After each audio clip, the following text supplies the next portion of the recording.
Standings. Ollie Bassett fancy himself a hero. Bassett steps up over the wall. Bassett, what a goal!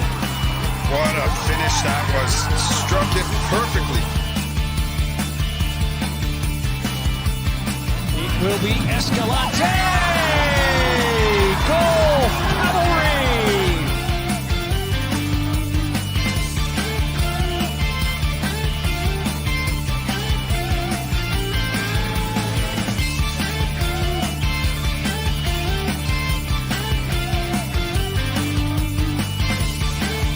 It's headed on, and it's into the back of the net, and Alejandro Diaz has tied the game. And what a match it was. And what a week it was. Christian Jack alongside Charlie O'Connor-Clark for another edition of the CPL Newsroom show. Happy Monday. I hope you're well, and I hope you enjoyed that little highlight reel montage if you're watching it live. Credit Adam Del Bianco behind the scenes here at the Canadian Premier League for a fantastic piece of video. Charlie, what a week we've had. More brilliant goals, fantastic celebrations. We're going to break it down all in the next hour or so, but this is the league that keeps on giving, my friend. Happy belated Canada Day. Hope you're well. Yeah. Happy Canada Day to everybody. That was a crazy weekend. I think there was some pretty unbelievable results. I think across the league, more unbelievable goals as we seem to get every week. It's just awesome. It was a really nice way to spend Canada Day weekend, was watching these games. It certainly was, yeah. And the league table just continues to get closer, which we'll get to later. A reminder, if you're watching live, put your comments in. We'll get to some of that as well. We've got 5 games to go to, and later in the show, we'll be joined by Fernando Lopez, the CEO of high-flying Atletico Ottawa. Results this week: Forge 0, Valor 1. A goal from William McKeough just after the hour was the difference there, and a shocker at Tim Hortons Field. Halifax 0, Atletico Ottawa 2 on Thursday. Ollie Bassett and Miguel Acosta, 2 outstanding players, both getting on the score sheet in there. A true CPL instant classic on Canada Day Eve on Thursday out west. As Pacific 3, Cavalry 3. Daniels dos Santos made it 2-0 for the home side. Klomp, Escalante, and Peppel turned it around to make it 3-2 for the visitors before Alejandro Diaz took the lead in the Golden Boot race to 7 goals, and he got the equalizer in a 6-goal thriller. On Friday in Canada Day, the game 300 in the Canadian Premier League, FC Edmonton beat York United by 3-0. Goals from Biku Basant, Mabedi Kamara, and Gabby Bitar. And on Sunday, it wraps all up with another game at Tim Hortons Field and another home loss. Back-to-back home losses for the first time in almost a year for Forge, as Ollie Bassett's free kick was the difference, as Atletico Ottawa make it back-to-back wins. Let's start with that. They are the main headline, and Atletico Ottawa winning 2 and Forge losing 2 is something you don't say often, if ever, before in a week, Charlie. Let's start with Wednesday's game. Kyle Becker 100. Charlie and I were there. We'll roll the highlights from Wednesday's game coming up, because that's how the week got started. And a game where Forge had a lot of the ball, Charlie, but in the end came away with very, very little, if anything, apart from a celebration about Kyle Becker, as Willie McKeough was the difference. Yeah, it was. And again, that's a really good road trip for Valor, who had obviously been at York the weekend before, and they won there. But this was a really tough one for Forge. It's one of those games where you have the ball a lot, and you're kind of on the front foot for most of the game, but it's just not there. The killer instinct maybe isn't quite there. They were a little bit slower in this game getting the ball to the attacking third. Part of it was just the players that were at fullback with Metusala and Rama aren't as attacking as some of the other players that they use in those positions, so they don't have those maybe overlapping runs or things like that, which has often been a large part of the way that Forge want to play. And then Valor are just a team that can kill you on a counterattack or in transition if you give them that opportunity. William McKeough obviously gets the goal here, but it's just those quick passes directly forward after winning the ball that really puts Valor ahead, stopping Forge from really, being able to set themselves or defend the way that they wanted to. And it's just a frustrating one for Forge, because they just really can't get into those dangerous spaces, as maybe in both games that they played this week. So they certainly never really lose at home. They certainly never lose twice in a row at home without scoring. So a surprising one for sure, and definitely going to be an interesting one to see how they respond to that. And a big character win. Phil DeSantis said season defining, I think, afterwards. Yeah. You were there. I was there as well. When they lost Ponce to a red card, we saw there, we felt the floodgates were just kind of, Forge was just piling forward. At one point, I thought Tristan Henry was going to come up and play as a striker for the last minute because he may as well have. Yeah. They just piling forward. But, a back line again led by Andrew Jean-Baptiste. Jonathan Siwa was tremendous. I thought Chabara was fantastic at centre back as well. Levi's at left back. So many heroes. Mikhail came on. Just a big 3 points for Vala. For some reaction, let's go back to Tim Hortons Field. Here's the goalkeeper, Jonathan Siwa. Forge were pushing pretty hard. I think it was very clear. We were pretty much backed up in our half for the whole time. So for me, it was just trying to manage the tempo of the game. When you can try and take a few breather here and there to help the guys breathe, you take them. You try to get the ball out as far as you can to push us back up and try to defend. And like I said, and I'll keep on saying it, the effort tonight from the guys was incredible. And I think that's mainly why we come out of there with 3 points and a clean sheet. He deserved that, and he was getting chirped by the Forge fans pretty much most of the game. Gave him a little bit of a wave at the end of it when he got a clean sheet, so that was always fun. Back-to-back wins for Vala and Phil DeSantis after winning just one of their previous 7. So they're starting to get on a run, and they're certainly eyeing a playoff run that they can potentially get into this. It was also a celebration for Forge that Vala certainly crashed the party. Kyle Becker, first player in Canadian Premier League history to reach 100 appearances for a Canadian Premier League team. He didn't get the win, but he did get the honor of becoming a very special player and become the first Canadian Premier League centurion. Here was his thoughts after this one. Honestly, I'm not one to look too far in advance, so I can tell you straight up no. And especially kind of with the career I've had, I've bounced around. I've had ups, I've had downs. So being in a place for 100 games is crazy. I don't think it's really set in for myself yet, but it's fantastic. I'm excited about it. I want to keep going. It's done now. It's almost one of those things. Now we can stop talking about it, start talking about the game, start talking about Sunday. But it's huge, man. I mean, to have professional soccer in our country now, have our own domestic league on top of the fantastic things those 3 teams in the MLS are doing for Canadian players. We open more doors. We're going to see more talent come up. That's a simple fact. Every single year this league's gotten better. It's gotten more competitive. You see it week in and week out. And there's fantastic players here, and they're going to keep surprising people. They're going to keep turning heads. And with the success that we have with the national team, I think more eyes are going to be on Canadian soccer than ever, and it's a great time to be a Canadian soccer player. Every credit, as humble as ever. Didn't see it coming, he said, and of course, diverting the conversation away from Cal Becker into something else in a classic Cal Becker way. Just a magnificent night for him and his family, Charlie, and a fitting hero, I suppose, for the first Canadian Premier League centurion. Yeah, I think it's the right person to get this first honor. He's one of the first players signed by Forge alongside Chris Nanko. He's been there. He's only missed 6 games of this club's entire history, and that's pretty insane to me, considering how many games that they've played in just 4 years. And just the fact that he and a few other teammates pretty soon are going to hit these numbers so quickly is a testament to how well Forge have done, in CONCACAF and in the Canadian Championship. So it's a really special moment for Kyle, but also just an important kind of recognition of what Forge have done over their 4 years. Stick around at the end of the show. We'll recognize that, and we'll show our video that we produced from Tim Hortons Field last Wednesday to recognize Kyle Becker at 100. We continue with our action from Tim Hortons Field, and we'll roll the highlights now of this one. Charlie, you were on this one as well as our correspondent, as Atletico Ottawa go in and get another away win here in a game that was very, very tight, one that I suppose Ottawa are comfortable playing. And in the end, they waited for their chance. It controversially came, and Ali Bassett was the game winner. Yeah, it was controversial. I'm sure we can get into that in a second, but the main story here is just Atletico Ottawa continuing to prove that they're definitely one of the top teams in the league this year. Under Carlos Gonzalez, they've just improved so much, and this is, again, 2 away wins after they won in Halifax midweek, and then they take this really difficult one from Tim Hortons Field. And just you can see from the highlights, the camera angle at Tim Hortons Field is so good for seeing this, because you can just see how well organized Ottawa are. The shape that they defend in with that kind of 4-5-1 that they like. It's very impressive, especially a team, in their first year under a new coach and their 3rd year as a club at all. And just the way that they defend, I think we saw them start the season very well. They maybe had ran out of steam a little bit in a couple of those games. They were difficult ones. They lose in Edmonton. There's a tougher one against York as well, but they maybe went back a little bit to the basics that worked for them at the start of the year with that low block and the way that they defend and frustrate teams. And it's been unbelievable in these last 2 games, especially against Forge, who have so much quality.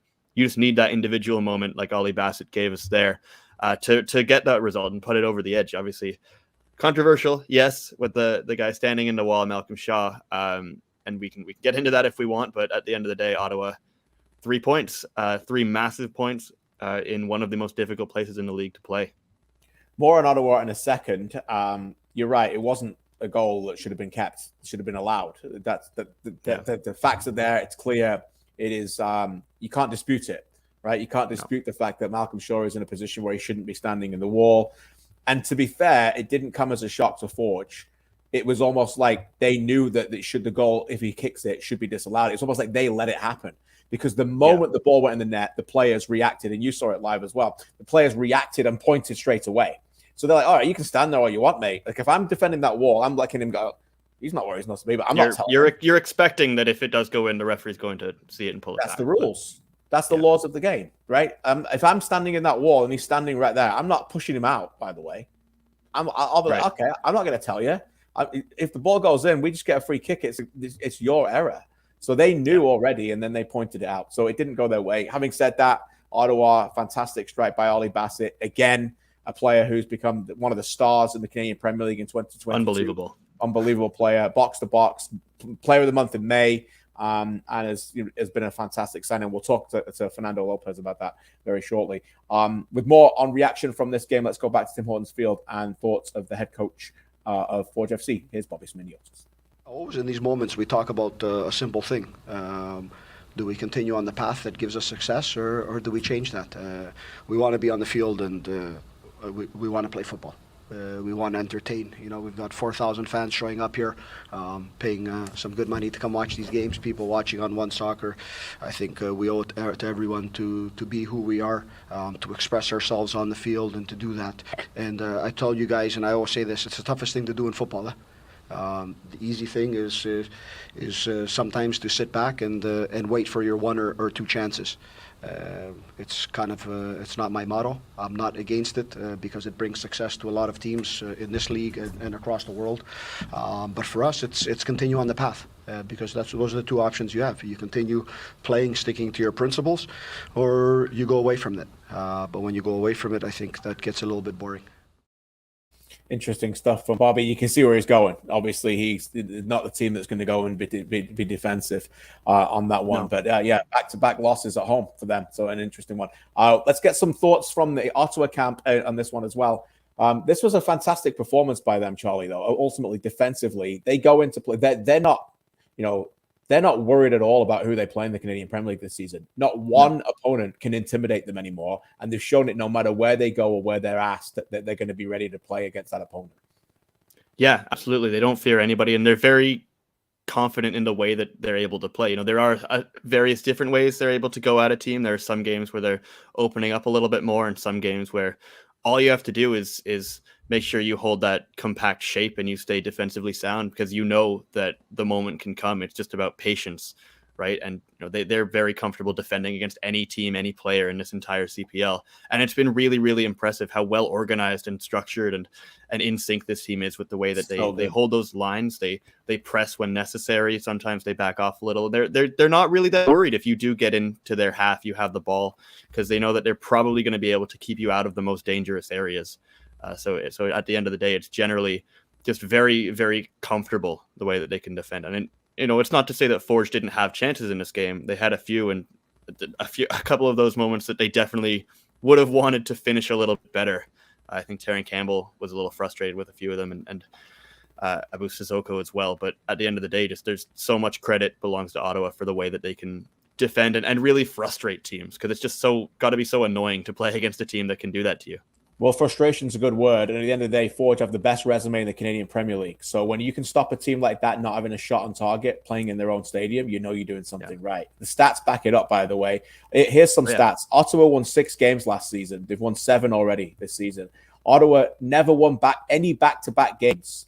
They never won back-to-back games before this season. They've done it 4 times already. They'd never beaten Forge either. Never beaten Forge, that's right. Yesterday. First team to win back-to-back away games with a clean sheet since Forge in October of last season. Conceded just 4 goals in their last 8 games. Let's break them down. Noah Jensen's screamer, Toby Washewski's penalty, a ball over the top for Josh Hurd that they probably would want that back. That's 1 bad goal in 8 games, and then Basant from a set piece against Edmonton. Only Cavalry have a better points per game average. So the worst to first run is on here, by the way. This is a legitimate contender, and people need to start understanding that pretty quickly if they don't already. With reactions back to Tim Hortons Field, here's their head coach, Carlos Gonzalez. Well, I think that how you say is so important results against 2 big teams in 2 big stadiums. So I think that it's impressive the work that the team has made with not much time to rest in between the games, with the trip, with the different surface in which we played. So I think that it couldn't be better. We defended really well, and we knew in both games that we were going to have our moments during the game. And we are capitalizing our moments, so very happy for it. Delighted, Carlos Gonzalez, and some happy Ottawa fans in the chat. Chris and Eddie demanding Ollie Bassett in the team of the week. It will be released today, and you will be happy. Don't worry about that. So. Talking of happy, let's welcome in CEO of Atletico Ottawa, a friend of the show, Fernando Lopez. Fernando, Christian, and Charlie, great to see you. And I suppose Mondays with a smile on your face after a victory are always far better than what you have to, on the contrary, I'm sure. Yeah, thanks for having me, Christian, and hi, Charlie. Hey. Good to have you on the show. How did you feel about your team yesterday? And what are you seeing, I guess, of the progression of this team to continue to go into places like Tim Hortons Field and put out a performance like that? Well, it felt really, really good. I think I just heard Carlos saying it, and I think he described it perfectly. Playing 2 games in a row on the road and having 6 points in this league, I think it's a great achievement, not for Ottawa, for every single team in the league. I think Forge has demonstrated so far that they are one of the strongest, if not the strongest team in the CPL. They won in 2019, 2020. Last year, they were in the finals. So last time we played against them, we scored them for the first time. Yesterday, we get our first win. So I think it's a great moment for us, and we are very, very happy. Fernando, you guys didn't have an easy start to life as a club, right? You come in early 2020. That kind of just went up in smoke. It was a difficult season, and then last year, obviously not quite a normal year either. But it's got to be really rewarding for you guys as an organization, as a staff, to see the growth that you guys have had this year. The obviously changes you make in the off season, and it just seems to be paying off so quickly, right? Well, not yet, Charlie. I think the job is not done yet. I think we are just halfway of the season, and maybe we can have this conversation again on October 9th, and then we will chat about the conclusions. But the job is not done. There is still a lot of work to be done, and we're just and it's a topic, but enjoying the process. I think it's phenomenal what the city and the club have built.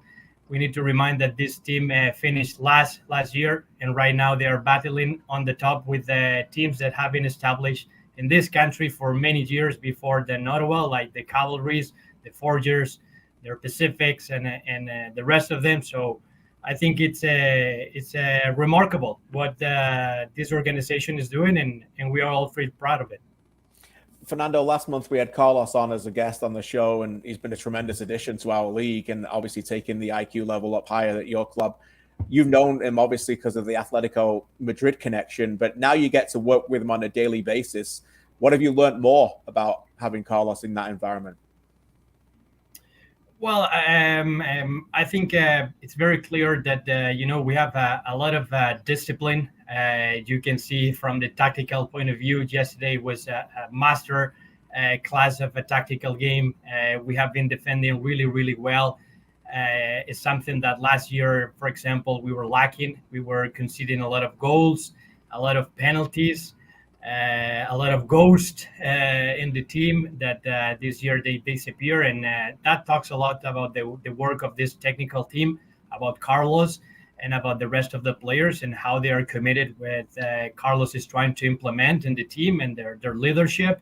I think it's one of the success stories that we have built so far this year.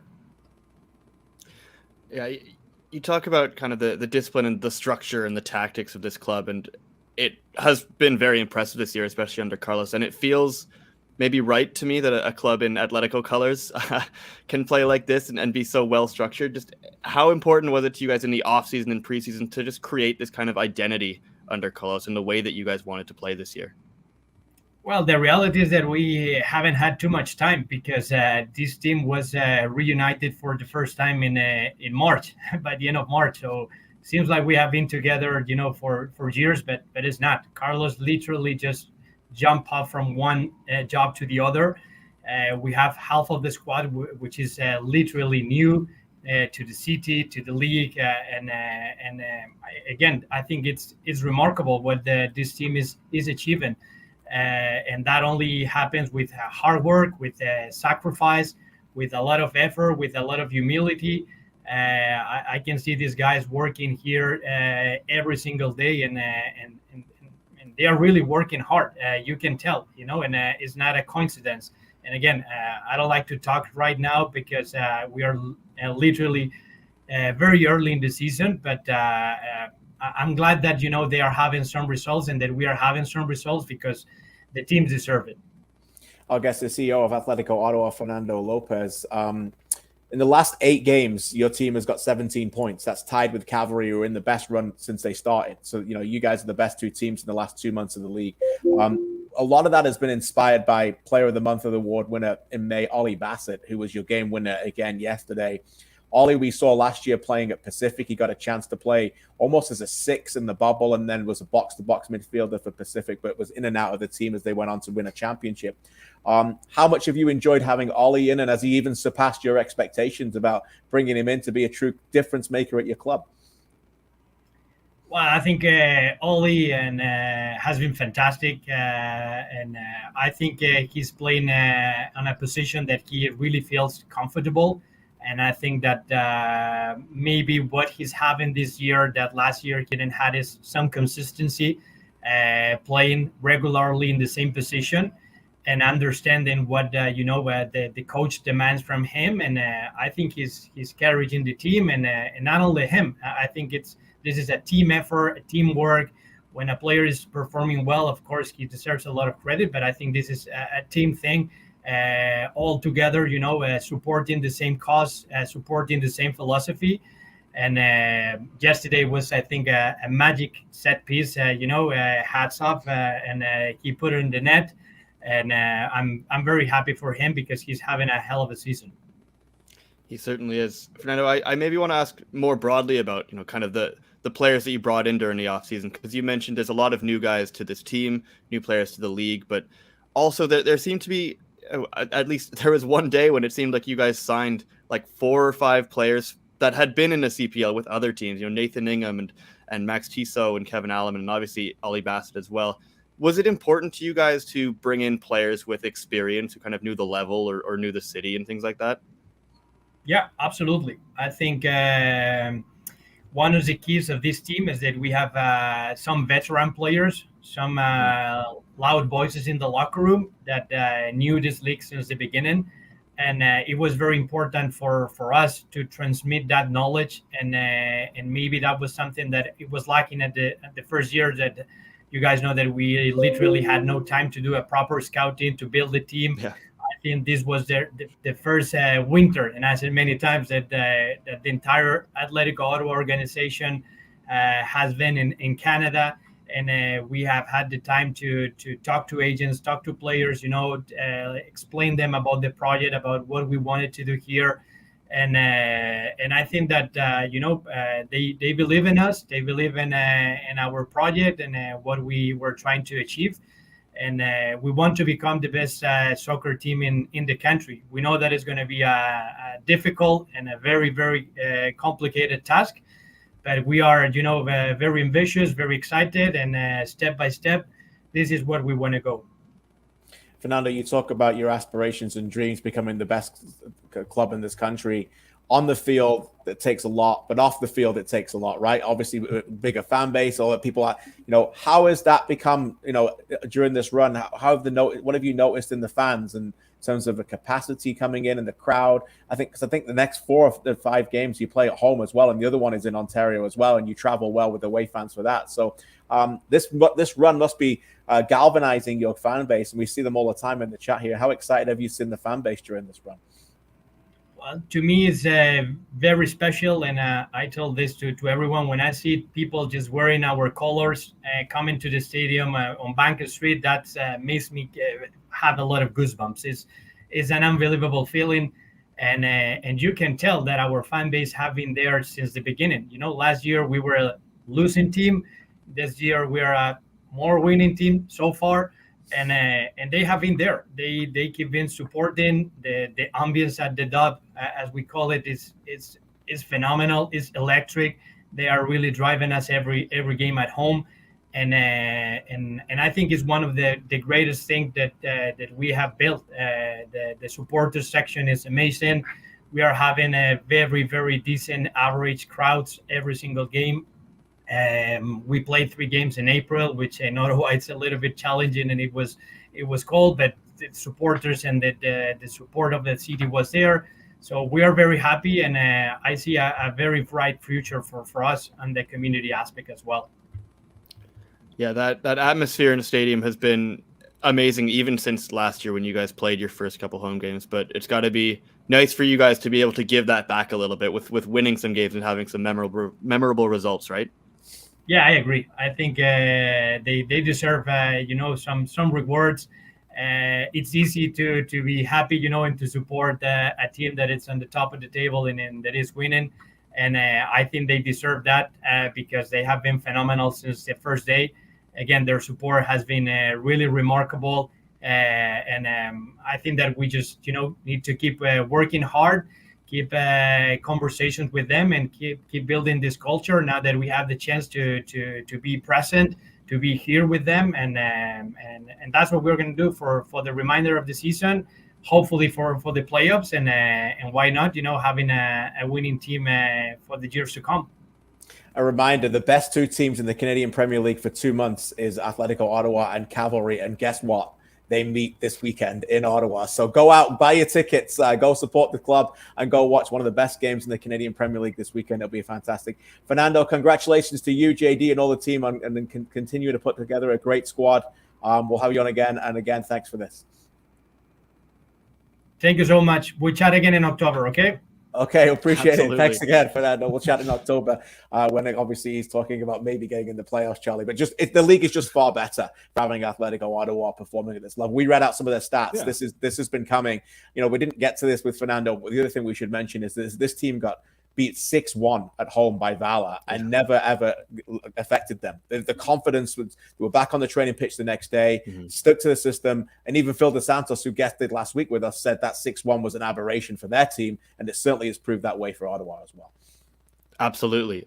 When you have a game that goes like that, it's easy to kind of just be upset about it and maybe just wallow in the hurt, but they punch back right away, right? They get back to work. And I think it's very good for the CPL, for the league, to have a club like Ottawa continue, as other teams have done, but to continue to raise the bar with their tactics and the way that they're able to play, and just the level at which they're able to play with some of the players and the structures that they have. So it's just so impressive. And again, the CPL is always better when there are more competitive teams, right? So it's just been so much fun to watch the evolution of this club from a very difficult beginning to life for them.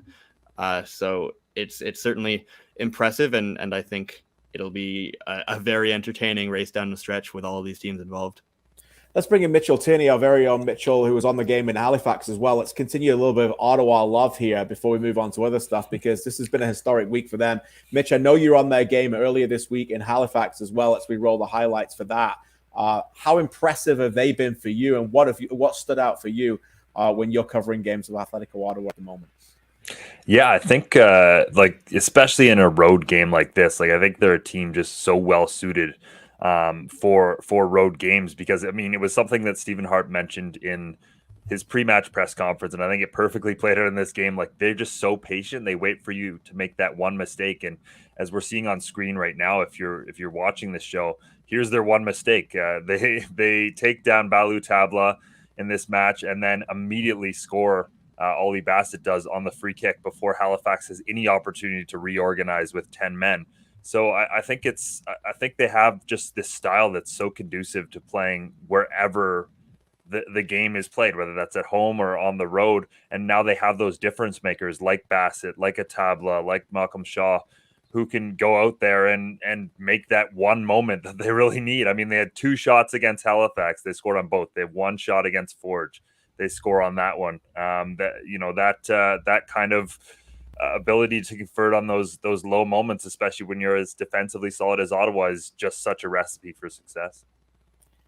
It is remarkable when you think about. I think they had 15 new players, Charlie, at the start of the season. And they're not making anywhere near as many changes as they did last season. Of those 15 players, they're not all playing. They've definitely benefited from having a lot more rest this season. Like, you know, friend of the show, Meester, last year would struggle sometimes with how many games they would have to play 3 or 4 days in between. It's just a condensed schedule. So we're seeing some benefits to that as well. And that allows them to play defensively more solid because you can see, Charlie, the chemistry they have, particularly amongst their back line. I think Acosta's been tremendous, for example. Yeah, Acosta's been great. I mean, we saw his individual effort for that goal in Halifax, but defensively as well, he's been fantastic. And you just see kind of the quality and the intelligence that he has, obviously, with his background from Spain. He's a very high quality technical player who reads the game very well. But yeah, I think you probably nailed it with just the fact that they're able to keep the team so consistent week in, week out. There's a lot of trust, I think, in this team. Yeah, players trust that the guy on their left or behind them is going to occupy the space he's supposed to pretty much at all times. So, you know, you can feel free to step out and press if you need to, because you know that the space is covered behind you and all that. They move very, very in sync as a unit with those lines, those kind of banks of 4 and 5 that they play with. And it's just so impressive the way that, you know, the chemistry is coming along and the way that they're able to kind of read the game together. If you win the ball, then everybody's on the transition at the same time. So it's very impressive. They don't have any passengers either. Everybody has to commit with them without the ball, right? And that's again, you mentioned it to Fernando. That's the Atletico Madrid style. There's no number 10 or doing any tracking back in this positions. You know, you got to work hard and stay in it. So, boy, oh boy, they're the headline makers right now. By the way, talking of headline makers, later in the show, we're going to get to an absolute classic. That was another headline maker as well. Before we get to the Canada Day Classic in Edmonton, though, let's go back to Halifax and get some reaction from their head coach. Here's Stephen Hart. I can't fault my players today. I thought they were fantastic. I thought we were never uncomfortable in the game. I thought that we were doing enough to get the result. It's unfortunate that the goal scored on the free kick for the red card. We didn't get a chance to adjust, but even with 10 men. We pushed the game forward, try to get the equalizer. I cannot fault the players today at all. I thought they were very good. An honest assessment from a man who often can sometimes fault his players if they lose. He's going to tell you how he feels, but this time certainly not the case. Mitch, you're on that one, but you're also on Canada Day duty in Edmonton as the Eddies continue to roll and get a big win over York United in this one. What was your thoughts on this one? And again, FC Edmonton celebrating game 300 in the Canadian Premier League in style.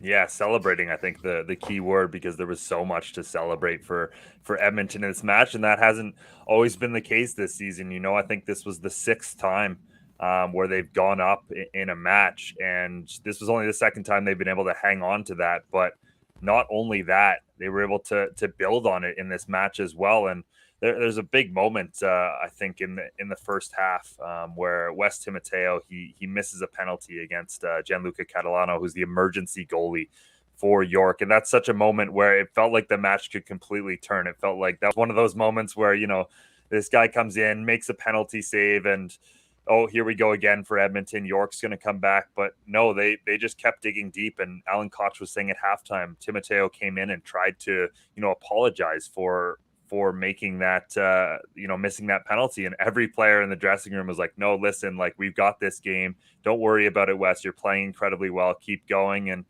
yeah, as you mentioned, being Canada Day, the league's 300th match, their biggest win in the CPL era for FC Edmonton. This was an incredible day for Edmonton, and a sign of how much progress this club is making.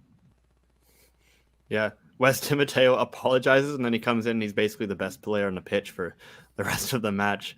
And again, an incredible story he is as well, because he's one of the players that was on trial with FC Edmonton in preseason, and really nobody would have expected him to be able to come in and play at this level, but he certainly has, and he's maybe embraced this whole FC opportunity idea in Edmonton maybe better than anybody.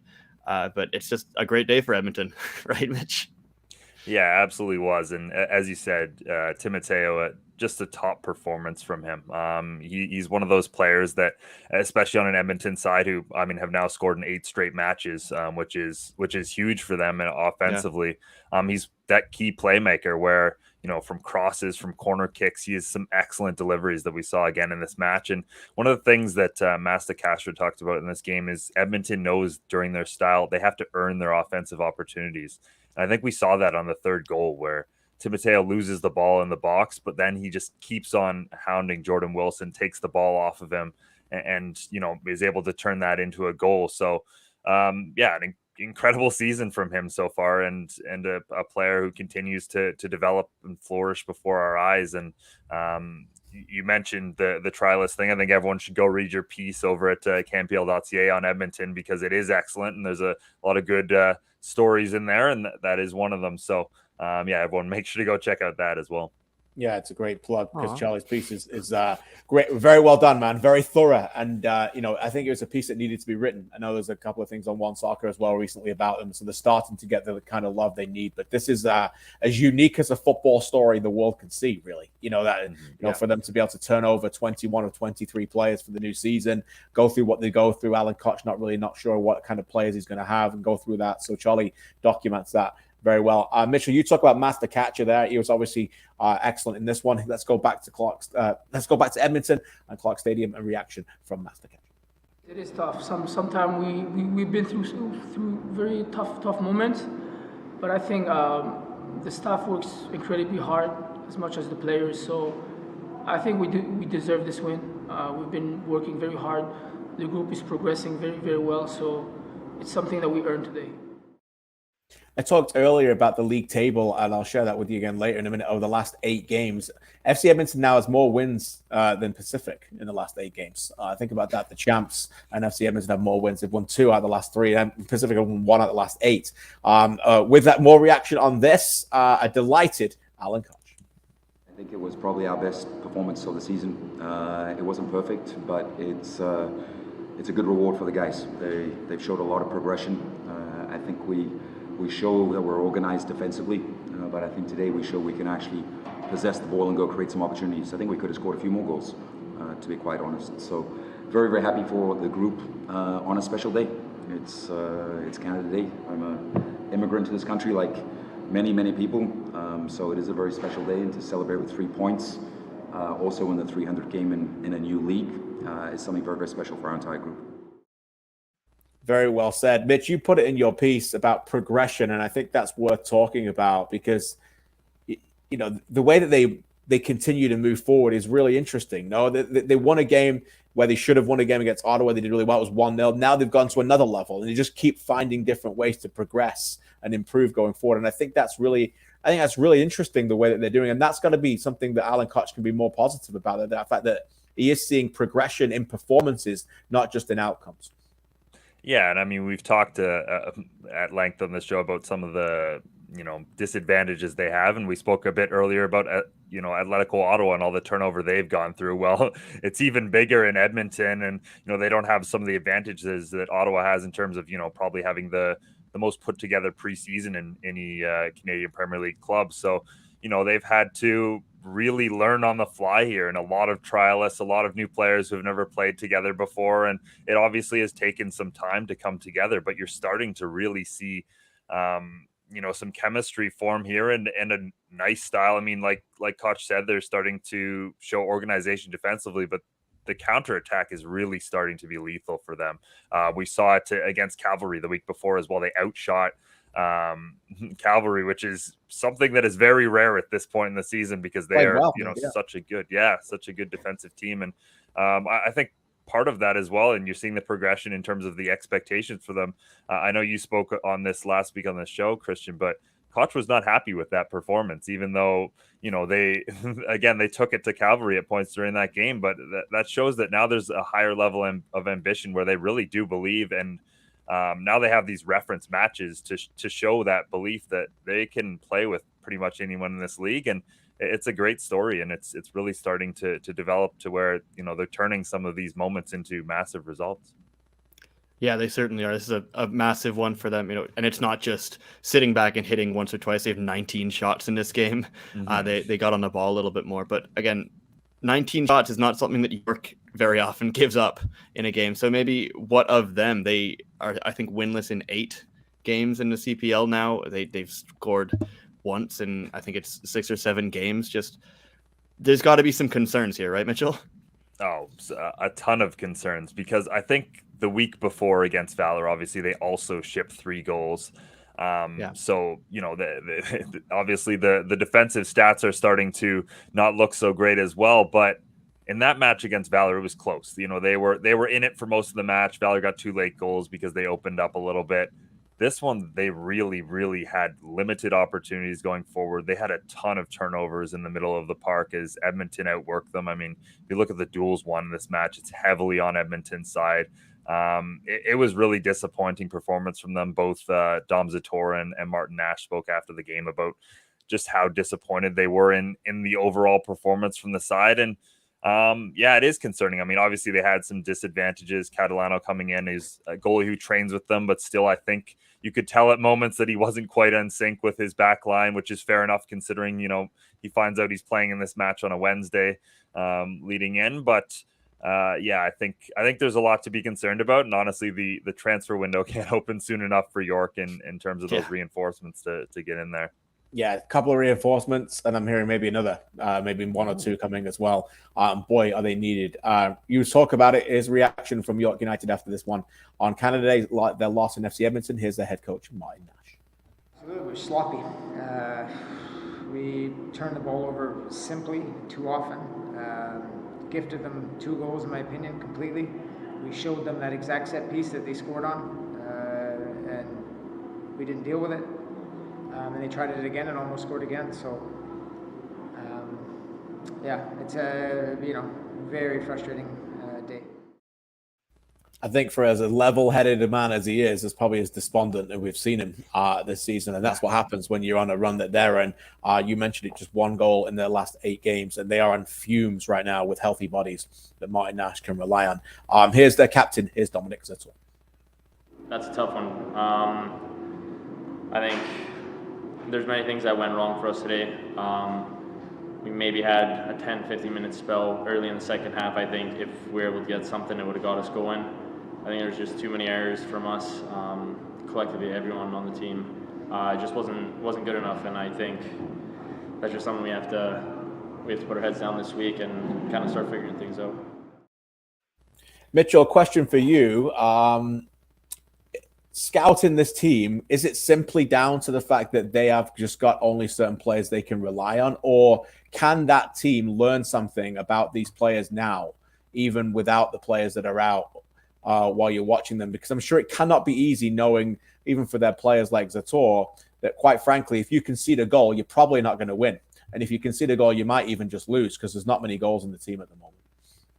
Yeah, I mean, obviously that's got to be incredibly frustrating and puts even more pressure on everyone in their back line and everyone, the goalkeeper, everything, when that you haven't been getting the support from the forwards. So the first goal you ship and again, with their identity, that was actually the first time they've been scored on in a first half, by the way, which is an interesting stat as well, which shows how defensively resilient they've been all year. But yeah, it is really hard to know that and to build on what they've had right now. There have been some good moments and good signs. I think Max Ferrari is a player who's really started to come into his own now, and they can build on that. And obviously, De Rosario scored last week and had some good chances in this game as well. So there are some positive signs, but Again, I think the body language was what was most concerning from York in this match, because at least over the last stretch, they've put in some good performances. They've had some decent chances, but in this match, they just really, it just completely shifted. And yeah, they just looked despondent.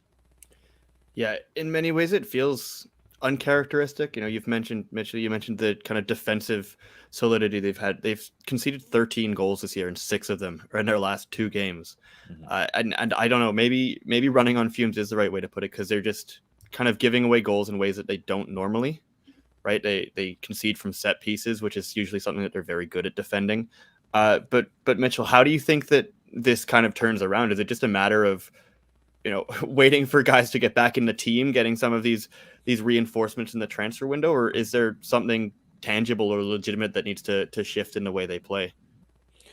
I think largely, obviously the mentality needs to shift a little bit, and they need to start believing again. But obviously that comes with goals and maybe winning a match here. So it's a little bit tricky there. I do think at times they need to shift a little more defensively. I think in this match, they almost at times tried to mimic the Valor system, where they had a 4-2-4, and they had 4 attacking players up there, and then but when those players aren't tracking back, all of a sudden there's so many spaces, and they got overcrowded in the midfield. So I think that again, they have to get back to some sort of foundation here that I guess is able to keep goals out, and then hopefully, finally start poaching some goals themselves. So, there's a long way to go. And, again, hopefully some of those reinforcements can help build that. Yeah, I feel Forge on Friday. Yeah, Forge on Friday at home at York Lions. So, a wounded Forge come in, having lost last time they played at York Lions as well. So that'll be an interesting game Friday live on One Soccer at 7:30. I just quickly wanted to make the point that they're playing the top 4 teams in the league over the next 4 weeks, currently in the standings. So it doesn't get much easier for this. Yeah, Zator did mention that they almost like that because they'll have to raise their level, but at the same time, when you really desperately need points and goals, that's not what you want to see on the schedule. Yeah, this is probably a discussion for another day with you two, and I think we probably could have gone in depth about this. This is not the time, but a lot of this comes down to how can you evaluate success at a club, right? Because we're always told, okay, success is based on outcomes. Success is based on wins and losses, and I get that. But no other club in this league is playing more young Canadian players than this team, right? Should we be surprised that last year we had a little bit, they had a little bit of a collective rise, and then suddenly now they've gone down? That's what young players do. They've had injuries for fun, more injuries than any team. Despite, Cavalry had a lot, but they've got the depth. Well, every goal scorer they try and play, they're not available, apart from Di Rosario, who was a trialist. So obviously Thompson defensively has been a big loss because Wilson's had to play there, and he doesn't play his best position in central midfield, which I think is a lot stronger. And now there was a goalkeeper who's been a real shining light this year. So it's almost like every single time Martin Nash gets punched in the face and he thinks he can get back up, someone punches him even harder. It's just what they're dealing with right now. So it's difficult, and it's starting to look more and more unlikely that this team is going to repeat as a playoff team. But look, it's early. They can go on a run. Defensively is where their strengths are. They're going to have to get back to that. Mitchell, as ever, great stuff, my man. Continue to read Mitchell's stuff at CanPL.ca. We'll speak to you next week. Appreciate it. Sounds good, guys. Mitchell Tierney, as ever, offering some brilliant wisdom. Let's bring in AGR now on an absolute classic. Alex, great to see you. And you got another treat here, my friend. Game 299 on Canada Day Eve ends 3-3. Pacific FC 3, Cavalry 3, an absolute marvelous match. Let's roll the highlights in this one. And boy, oh boy, I don't think 90 seconds can cover the amount of things that we see in this one. We had red cards, we had goals for fun early, injuries, we had lots of storylines. Your observations watching this one, I'm sure you just watched it with a smile on your face. Yeah, I don't know if I fully recovered from this game. I mean, it was a lot to take in. It started with the frenetic, pace from both teams. Obviously, Pacific looking to snap a bit of a slump, Cavalry in red hot form, and it was just the intensity in the game. You could feel it from the first whistle, and then Pacific comes storming out of the gates. Then the whole red card incident where things kind of boiled over. You see the double red cards. were they red cards? Probably not, but hey, it added to the drama of the game, so I suppose you can't complain in the overall specter of things. Pacific gets a 2-0 lead. You think it's starting to be done and dusted, and then Cavalry just comes alive. I mean, Jose Escalante with a bit of set-piece magic first with an assist. Then he scores this free kick, as you saw, which was a fantastic curled effort. Erben Peppel stays hot. All of a sudden, it's 3-2 Cavalry. You think Pacific, they're going to get another loss. You think that things are really trouble in paradise over on the island. And then they fight back. Alejandro Diaz rescues points at the end for his side, gets a goal. First goal in a while for him. He was at the top with 6 goals, but finally gets that elusive, I think, 7th it was. So overall, I mean, it was just a fun game. That's how I'd look at it. I mean, from a neutral perspective, it was the dream game. Goals, red cards, 3-3. I mean, fans of both teams, Pacific was going to be frustrated. They gave away a 2-goal lead, especially against a team like Cavalry where they could have gained ground. Cavalry is going to be frustrated that they went to Pacific, managed to come back from down 2-0, and then just lost the 3 points at the end. So it was overall just a really thrilling game with played at a great intensity, which both coaches made sure to note after the game. Yeah, Diaz's first goal in a month. You mentioned it. It'd been a while. The first game in Canadian Premier League history where that ended in 3-3 that both teams led as well. So there's a lot of history there. The Golden Boot race changed because Peppel made it 6, and then Diaz changed it, went to 7. So much talking there. The double red cards, which I believe both clubs are appealing. We'll keep an eye on that for the news this week, but both clubs are appealing the red cards. One to Manny Aparicio for violent conduct, the other one to David Norman Jr. for violent conduct. We'll keep an eye on that as both being appealed on that one. But AGR, you covered it in your analysis, and excellent again at CanPL.ca as well, just the thrills of it. Did you get the feeling, though, that one club full of confidence and one club still kind of a little bit scarred from what's gone on over the last few weeks, particularly with Pacific, that at the end, Pacific were probably the team that were not as happy as Cavalry? Yeah, I think Pacific certainly wanted it. I think given the form that they were in, just they haven't won in 6 games heading into it. They're on a run with 3 games without a goal, which is very unusual for them. One thing with Pacific, no matter their form, they're usually good for some free-flowing attacking play. You could tell that, especially at home against a team like Cavalry, where they've typically given Cavalry over the past few years a good game at home. I remember last year that win that they got out of the bubble kind of set the tone for their run to the championship at the end. So I think Pacific certainly is going to be frustrated. They were happy to have scored goals. I mean, that they're not going to kid themselves with how important that was given the form that they were in. But overall, that really felt like such a missed opportunity to go up 2-0. Because Pacific this year, early in the season, they did such a good job of going up 1-2, 3-0 in games, and they'd make it tough for themselves too. So they'd let it slip at the end, but every time they'd held on, and that was one of the rare instances where they're at home, they had a lead and they didn't hold on. So for the culture they have, that winning mentality, the identity, that's going to be something where they look at the mirror and be like, that's not us. And, that's not us to go up at home and to drop points, no matter how good Cavalry is. So for Cavalry, I mean, credit to them. That's also just shows how good of a side they are right now, no matter where they go, who they play, who they have on the field. No matter what you throw at them, they find a way to get a point, usually 3. So credit to Cavalry, but you can tell that stung Pacific.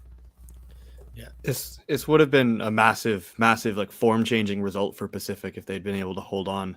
But to their credit, they are able to find that equalizer and at least get something out of it, because when you're a team with your confidence maybe not as high as it normally is, when you concede 3 goals like that after being up 2-0, sometimes that takes the wind completely out of your sails and you're in the gutter for a while. But for them to be able to find that last goal and get something out of it is a credit to them. But at the end of the day, this is just a heavyweight tilt between 2 of the most exciting teams in the league. It's trading blows, occasionally literally. It was just a fun one. I think Pacific's the main thing that'll be what Pacific can take out of this is the fact that the attack woke up in this game after it had been a challenge for them in a few weeks before. This is a team that's built on how electric its attack is. So for that to come back to life is definitely going to be the biggest positive for them.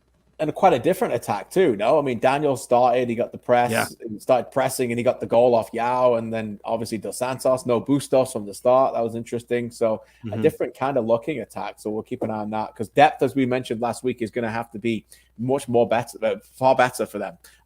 Much better than it's been so far this season. If they're going to get in the playoffs, they're going to need to rely on their depth. With more reaction, let's go back to Starlight Stadium on the island. Here's Island Boy himself, James Merriman. In terms of the game and the performance, both teams and everything that happened, we did want to bring fire. We did want to bring, more intensity to the match from our group, especially coming off of our last performance. And I think we did. I think we started and we came out very, very well. Obviously, Cavalry plays with that intensity as well, so that's what made the game how it went, But overall, I think a very, very competitive match. Interesting. AGR covered it in his analysis and talking to Tommy Wilden Jr. about just how feisty that sidelines was as well. They're chirping each other back and forth, but at least both of them, true gentlemen of the game, were able to just put their arm over each other and in the end and say it was pretty even. Before we get your thoughts on Cavalry and Tommy Wilden, let's go back and hear from the man himself, Tommy Wilden Jr. after this one. That's exactly what it was. It was a spirited performance, and it needed to be. We faced something we haven't faced in a long time where we want to see how we react when things don't go our way. We've seen that after the first 3 games of the season, and we went on this unbeaten run since. We actually said that again, a man sent off. I've yet to see the incident, so I can't comment on that. And then how we reacted, how we had to change shape. And at second half, we said, look, actually we're going to have a go at them. So we put it out there to go and try and win the game. And I think we've left there going, disappointed to have dropped 2 points in the end. But keeps the unbeaten run going. It's not an easy place to come. And it's a very spirited point. He mentions the unbeaten run, unbeaten in 9, 23 points out of a possible 27. First time they went behind since 6 weeks ago earlier when they went behind in Halifax, and Klomp got the equalizer late in that one as well. So again, points from losing positions, which is important despite winning the game. They remain, even though we've given Atletico Ottawa a lot of love on this show so far, Alex, they remain the strongest team, I think, in the Canadian Premier League. That's certainly the feeling you got writing about this one. Yeah, I mean, it just feels like with Cavalry, it's the depth. It's how they get these wins that really has impressed me. You can tell they're just a well-oiled machine. They know what they have within themselves. It's just this belief that they can either beat. They just beat you in different ways. I think that's the big thing for me. You can't really catch them by surprise. They can sit deep. They can play in possession and batter down the hatches. They can play physical. They can play a skilled game. They kind of have that just, it's almost like this street savviness to them where it's like they'd be great in a street fight. Just because you bring a knife, they're ready for a knife. You bring anything, they're ready to go. It's fitting because Cavalry is just a gritty team like that. I'm sure Tommy, I would love something like that. You know how he likes to prepare his teams, and I think it's fitting to see as well. Just the way, I don't know, someone like for me in this game, someone who kind of embodied that was Jose Escalante. He came out fiery as usual, gets a goal, assist, a yellow card. The Escalante hat trick, as Tommy joked post game. That's just Cavalry right now with their depth and the way they're able to grab results. I love to see that sort of versatility from teams, because often some teams, they need to play games on their own terms to win. But with Cavalry, having watched them over these different games, no matter what the game state is, they're happy to play it and they find a way to get results. Quick on-air content meeting here. AGR just gives a great idea for a graphic of Street Fighters. Let's get the next Street Fighter game built up with all the Cavalry players. Talking of a Street Fighter, here's midfielder Charlie Trapp. Really, as a fan, that's an unbelievable game to be at. Lots of the fighting, the goals, the character. Unbelievable to watch for sure. Hopefully that's a good marketing one for the CPL. It's exciting. So obviously we're gutted to not come away with a win, and that shows, I think, how strong this group is. We're a family. It's unbelievable the camaraderie we have in the team now, and it just builds resilience. It's so cool. So even when we go down two goals, red card, whatever it is, we literally out there and we look at each other and we say, we're still in this game. We'll get something out of this, and we go and do it. And then we think we should probably get all 3 points and whatever. But yeah, an exciting game, and you have to be happy for that for the CPL. Very well said. Very well said. Love that. That wraps up the CPL. AGR, before we let you go, stick around just briefly. Canada W Championship, right? The Women's Championship starts this week. Group B, Costa Rica, Panama, Trinidad and Tobago, and the Canadians starts Tuesday as Canada take on Trinidad and Tobago, I believe 10 p.m. Eastern on One Soccer. I may have got that wrong, but I think it's 10 o'clock Eastern. There's some changes around with the timing, and of course being streamed on CBC. Benedict Rhodes will be all over it for us at CanPL, and of course One Soccer will be all over it as well, and AGR, part of the One Soccer family. Just a big week for this club and for this team, certainly to bounce back from a difficult 0-0 draw at home to the Korea Republic last weekend as well. Yeah, it's going to be a big tournament for Canada. I mean, the goal is simple. I mean, win the trophy, get some more silverware, or I guess continentally is the word I'm looking for. They haven't, obviously they got the gold medals internationally, but is the reality that the U.S. the last 8 or so years have dominated the continental scene. So get some continental silverware, qualify for the Olympics directly, which is only first place can do, and make the World Cup, of course, but that's top 4 teams now. Canada should get out of their group, no problem. So it's going to be about the big games for Canada, kind of just build. The first 2 games, they get Trinidad and Tobago, Panama. Those are games they should win, and no matter who they throw out there, I mean, it would be a major miracle if anything too big happens there. But then you get Costa Rica, who always gives a fight. Last in 2020 was a 1-0 win from Canada over Costa Rica that got them to the Olympics, if I'm not mistaken. So it's always close with Costa Rica. So that's going to be the first game to watch from there. It's likely, unless something huge happens, it's either U.S. or Mexico in the semis for a spot in the final. And that's where the fun starts for Canada. So it's going to be interesting to see how they react for those big games. That South Korea game was a bit of a disappointment in the sense that they had a chance at home to maybe get some, try and get some confidence, even though, yes, it's a very good South Korea team, don't get me wrong, but Canada at home, they should be able to find a few goals, play. So defensively, lots to be confident about with Canada right now. Goals, not so much. Going to be interesting to see how they handle this. But big games, they love big games. We've seen that under Bev Priestman. So this is time for them to deliver and continue their tournament magic. Certainly should be exciting indeed, right, Charlie? I mean, all games on One Soccer and CBC as well. So great for the partnership for CBC and to get more awareness for these players. July 5th. July 8th and July 11th, the group games. That's Tuesday, Friday, Monday. We'll be all over it on onesoccer.ca and, of course, CanPL.ca as well. AGR, thanks again, my friend. We'll talk to you next week. Sounds good, guys. Pleasure as always. Thank you, Alex. Pleasure to have you on. Let's take a look at the CPL standings as we wrap up another show. Charlie, what catches your eye? I mean, we've spoken about Atletico Ottawa a lot in this show, but it's them. They're the impressive risers in the table. They're joint with Cavalry for first place. But also, we see Halifax, who continue to stick around, even though they've had some tough results recently. And hey, FC Edmonton are just 1 point away from climbing out of the bottom of the table, which I think would be quite an accomplishment for them. So it continues to get more interesting here. Yeah, I promised it earlier, so I'll give it. Standings since May 14th, the last 8 games. Cavalry 17 points from 7 games. Ottawa 17 points from 8. Forge 13 points from 7. Valor 11 points from 8. Halifax 10 from 8. Pacific 7 from 8. Pacific only got 7 from 8, as of Edmonton 7 from 8, and York 3. So that gives you a bit of an idea in the form table, so to speak. Let's take a look at the schedule as 4 more games are on our plate next week. And it begins at York Lions Stadium on Friday. And just a massive game for both 2 clubs in Ontario as they look to go back-to-back there, to try and get the back-to-back, come back from victories, get some victories from difficult times. The come-on match of the week is in Edmonton as they host Pacific, and that's another big game. Storylines galore here, Charlie, including an absolute classic on Saturday night, and then Valor and Halifax, 2 teams with a hunt for playoff spots.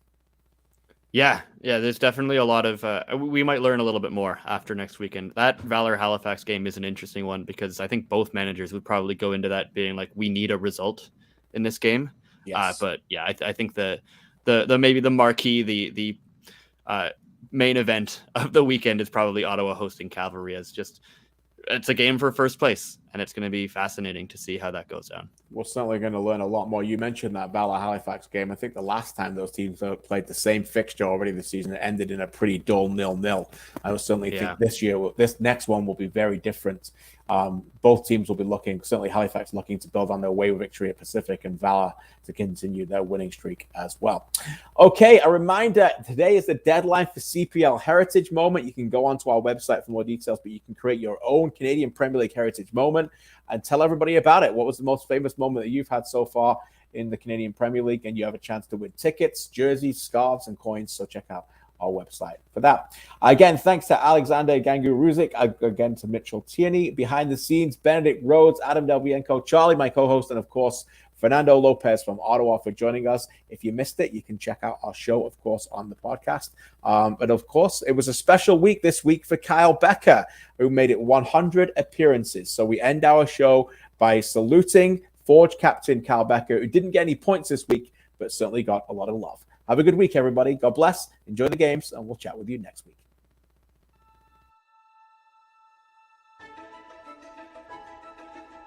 We've followed Kyle all over the place when it comes to soccer, from his small days when he was under 5, under 6, all the way through university ball, all the way through his pro career. But this is home. Number 10, Kyle Becker. It's only fitting.